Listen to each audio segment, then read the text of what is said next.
UFOs appeared in communities in São Paulo after the intro.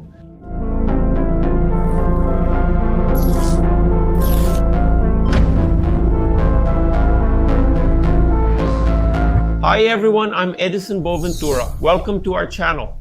If you're not subscribed, subscribe to our channel, and you can also become a member or supporter, and you would be financially supporting our research. Then we bring the results of the research exclusively to you here on the Edison Boaventura channel. Today I bring you some cases. These are reports that we collected in Paraisópolis, and I also want to tell you about a historic case that happened right next to Paraisópolis in Capão, Redondo. A video recording was made on January 2nd, 1998, around 9:30 post-meridium by a boy named Alan Bruno de Oliveira. But before we talk about all these cases, I want to make it very clear to you that other communities have also reported from time to time sightings of UFOs. Here in São Paulo, we also know of similar cases that occurred in Rio de Janeiro and elsewhere. Even, for example, in Rocinha, over in Rio de Janeiro, there have already been some sightings as well. But today, we will focus on that region of Paraisópolis, Capão Redondo, and you will definitely enjoy it because these are accounts reliable and interesting. And from time to time, this kind of phenomenon happens in São Paulo, doesn't it? So without further ado, I'm going to show you this video now, which was made in '98, which, by the way, was analyzed at the time by the engineer and ufologist Clotaire Corot. And it was considered to be footage of an authentic, unidentified flying object probe, because the object comes out from behind the pole, passes close to the rooftops of the houses. It's really interesting. And who saw that? Alan Bruno de Oliveira, who was a 10-year-old boy, filmed this object together with his family, who were there. His cousin Catiucia also saw it, as well as his father and mother. Everyone who was there ended up observing this unidentified flying object. Even the television at that time did some reports about this unusual event that happened in Capão Redondo, which is next to Paraisópolis. So we're going to see these images, and then we'll see the testimony of Emerson de Moraes, my friend, who is the host of Favela Podcast. We were there participating, so we'll see his account as well. Let's see the images and then Emerson's account. So, did your wife see this or not? Did she see it? Did my wife see it? How do people react? 4 children, his girlfriend, cousin, and Catiucia. How does a person feel after seeing something so extraordinary? Look, when I arrived, they were astonished. They were amazed because they had heard the stories, but they didn't believe them. After that, it moved on. And now, where is it going? It's flying over the houses and will get close to an avenue. Look, see how high it's flying behind the pole. There's a car. This avenue gives you an idea of the distance from where we were to the point where it passed by.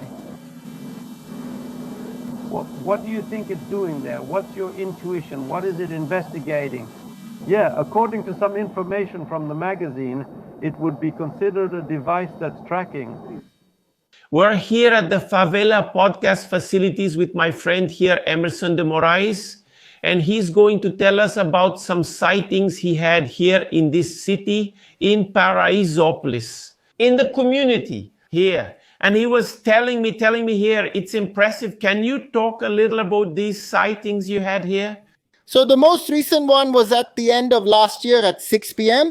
I was on the balcony here at my house and I started to see many, many lights. There were hundreds of lights. We call them lights because that's how we describe them, right? So they came kind of sailing like this. I ran and called my mom, because of her age and her religious beliefs, even though she saw it, she didn't. She doubts it, but knows she saw something. That Mrs. Odette? Mrs. Odette in 2014 on the street next door. At 6:20 a.m., I posted this on Facebook and reported it the same day for documentation. At 6:20 on my way to the bus stop, I saw a large stainless steel bowl with no kind of window, nothing. It was as big as a two-story house, huge. You could easily see it with the naked eye. What time did it happen? 6:20 in the morning. 6:20 in the morning, 6:20 in the morning. So it was during the day, right? During the day, you could see it perfectly. And it was this big. Huge. And you could see that it came out of a portal. It traveled in a straight line and entered another portal. From the moment it came out of this portal, it was really hot, to the point that when you look at the asphalt, when it's hot, it's bubbling like that, kind of like, how do you say? It's like A vibration, right? You saw a vibration? and she had a tail of fire, but this tail of fire wasn't any kind of proportion. It was from the heat, because she was dying. Really hot, for real. And This one that happened was here, also nearby. the fair, That's the fair up there, right?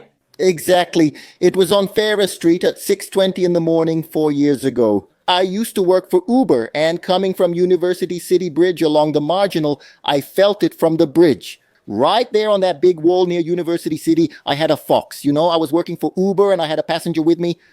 When I looked in the direction of Congonas, I saw a very bright light. It was shining, a really big flash. It seemed like it wanted to communicate, a code or signal, honestly.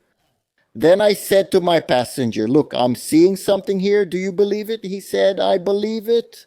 I wanted to show him so he could confirm he saw it too. At that moment, there was a truck to my left, a box truck. It pulled up next to me and blocked my view. Every time I tried to accelerate to move forward to get away from the box truck, it would block me. I wanted to see ahead, but I couldn't. If I tried to brake the car to get away, to let the truck go ahead, I couldn't do anything at all. It's these three, and when I was a child, I had many like that too. For me, I was just a child. Since we didn't have television, we played in the street because we were really poor. We didn't have it back then, and definitely not the internet. I used to dream a lot about lights chasing me, but in my understanding, that wasn't an abduction dream. Today, my memory is really bad, and if I try to force my memory, I honestly feel confused. It's like I feel pain, but without the actual pain. When I force myself to remember, I get flashes or something similar. I wanted to show a little bit here. It's an art exhibition you have with several artists. We have several paintings here. Let's come over here. Look, take a look here. Did people donate this for you to do this, or do you just use the space? This is actually an art gallery. There are 31 artists here, all from the outskirts. They're all independent artists. All these works are part of an exhibition, and all of them are for sale. All the proceeds go to these artists. We want to take these artists and give them professional treatment so they can make a living from their own art. That's the intention. I see, I understand. But on that day when the sighting happened here, your mother also My mother saw it too. My mother saw it. But she's from a very strict religion. evangelical, She's evangelical and part of the congregation. So due to her beliefs, she'll claim to have seen something but won't confirm anything else. I see. So for you, Emerson, what would they be? Them? You mean the... Other beings, those crafts? If they are piloted by some being, what do you imagine they could be? So I believe that many times we imagine a being that's totally different, but it could actually be similar to us. I don't have any. It's just imagination. I'm only guessing. I've never seen a being like that or talked about one I've seen. Just the unidentified flying object. I may have a vague childhood memory, as I mentioned, but I'm not completely sure. I feel like my memory is completely wiped, and then in general, every time I try to remember something like that, I literally feel my memory get scrambled. And then I was really curious to talk to you to see if these things happened and if there was any way for me to heal from this, because it really causes me a lot of harm, honestly.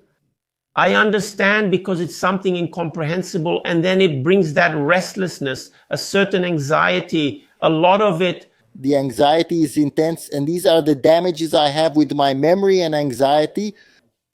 But that's how it is. In a little while, we're going to be participating in the Favela podcast in a really cool episode here. And if you haven't watched it, I'll leave the link in the description of this video for you to access later. And that's it. I wanted to thank Emerson. Thanks for the information. So here in Parisopolis, unidentified flying objects show up from time to time as well. These stories are very interesting, and that's it.